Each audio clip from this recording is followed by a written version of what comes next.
who do you trust more with the military, Labour or the Tories? It's time now for our head-to-head.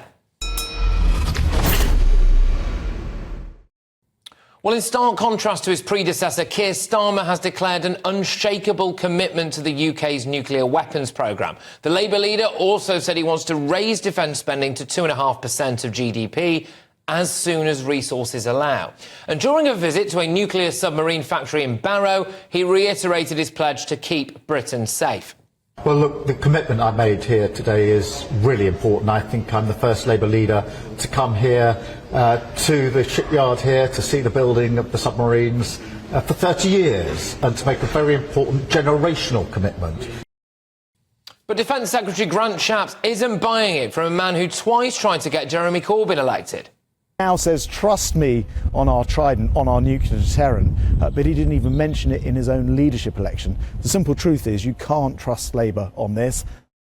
And the government is now trying to boost its own defence credentials by announcing that a laser capable of shooting down enemy drones will be on Royal Navy warships by 2027. But who do you trust more with the military, Labour or the Tories? Let me know your thoughts, gbnews.com/your say, or tweet me at GBNews, and while you're there, why not go and vote in our poll? The results to follow shortly. Doing battle on this now, I'm joined by Tory MP Scully and former Labour Defence Minister Ivor Kaplan. Both of you, thank you very, very much. Paul, why can we trust the Tories more than Labour? You guys appear to have cut defence spending, left us woefully short. No, look, we've got to make sure that we do maintain and indeed increase our defence spending. We've got to make sure that we do that for the threats that we actually face in the coming years. Hence, you've seen Dragonfire talked about today. What we can't do, though, is we can't have Keir Starmer, and as he said, he's rightly just said, he's the first leader to visit this, to talk about this for 30-odd years. You can't do that just as a tick box exercise, a single article in a newspaper, quick broadcast round, and then go away again thinking, he's ticked that box.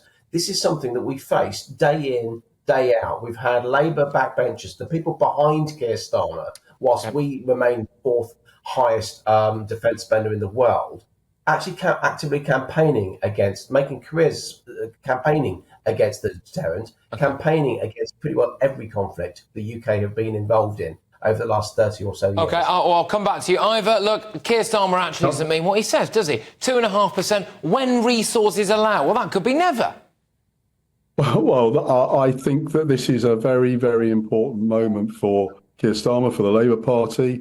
It shows the changes that the Labour Party has been through over the last 4.5 years. And maybe most importantly, this also says to Britain and to our international colleagues around the world that Britain will be there with our Tridents whenever those are needed in any parts of the world. So I think this is a very important moment from a defence perspective.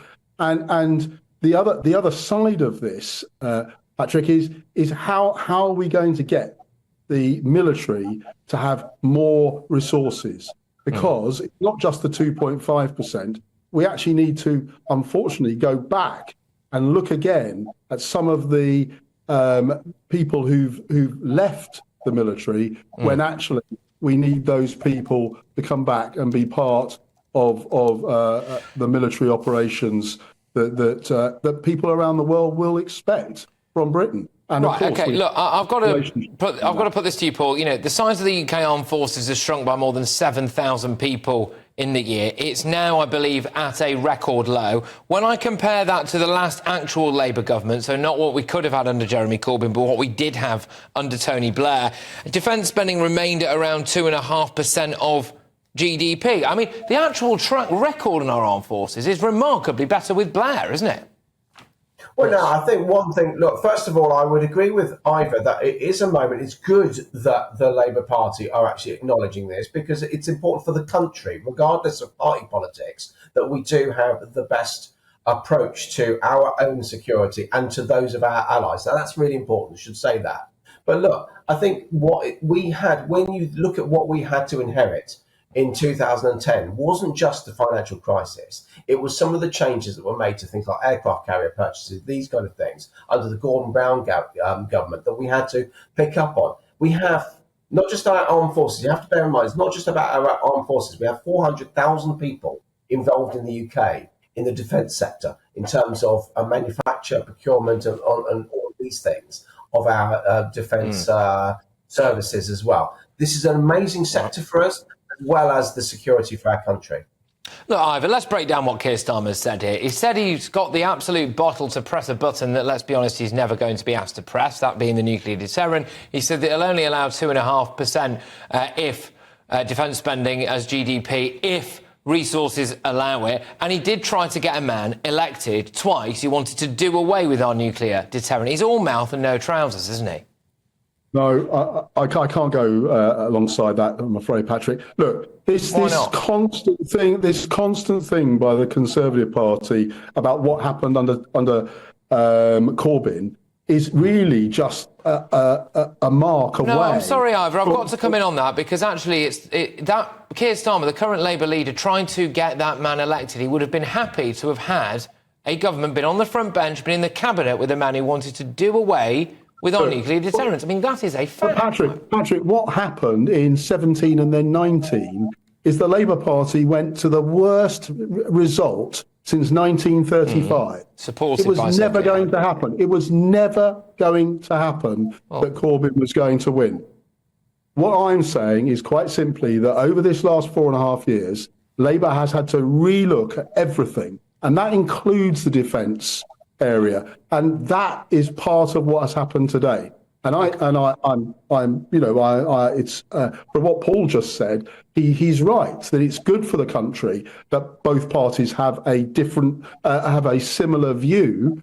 But from our point of view, it's a very important moment, and I think Keir Starmer has done the right thing. I just don't know if Ivor, I'll stick with you, and then I'll give Paul the final word on this, because Ivor, look at where the vast majority of the conflict zones are very likely to be. It's the Middle East. The Labour Party is so divided on the Middle East, OK? Are you really, as a Labour government, going to be able to make swift, decisive decisions when it comes to a potential Middle Eastern conflict? It would rip your party apart.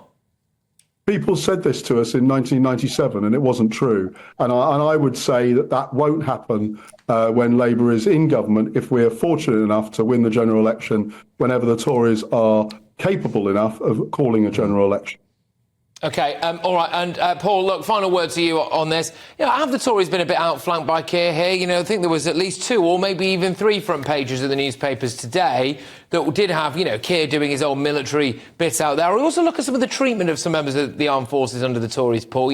Really poor military accommodation that we've got going on there. You've had to lower the recruitment barriers. We did a story yesterday about people in the Royal Navy no longer being required to swim when they initially join. You can't even actually really entice people in, Paul.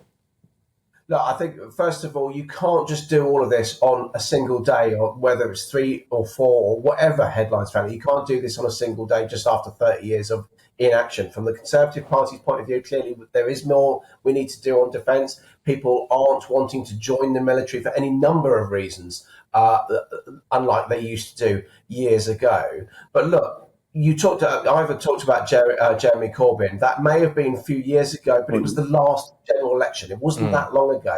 And since then, trying to change the Labour Party, Keir Starmer has flip-flopped on any number of things. That's why you can't trust him just on this one single day.